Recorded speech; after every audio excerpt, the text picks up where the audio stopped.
Botado no seio com o Betinho Iva Barros. Betinho Iva, que tipo de mulher você prefere? Você prefere uma mulher de 1000, uma mulher de 12 mil para ser sua esposa?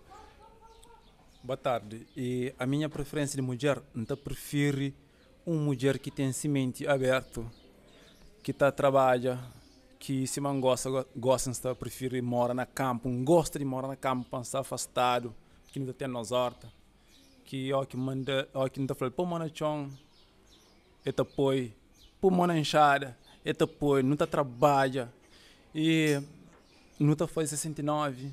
Sem problemas, tento, eu tento conto para minha zona de dinheiro de hortaliça, porque as coisas para morrer, horta tá dá. É mais melhor mundo que está na cidade. Cidade é aborrecido, é tudo dora, na cidade tudo dora. Pitar atrás do teu hospital, alguém passa na cara daquele hospital, teu, é aborrecido, por isso eu prefiro estar na campo, sim.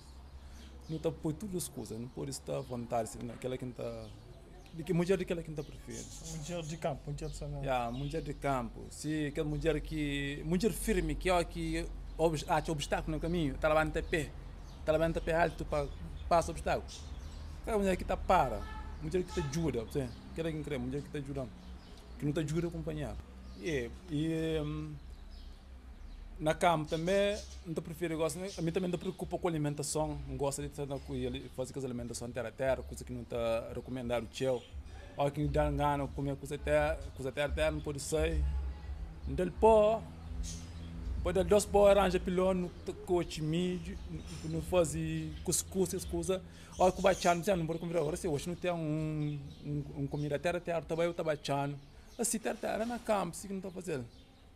Se não está curto. Tá bom, de ali não te fala com o Betinho Iva Barros.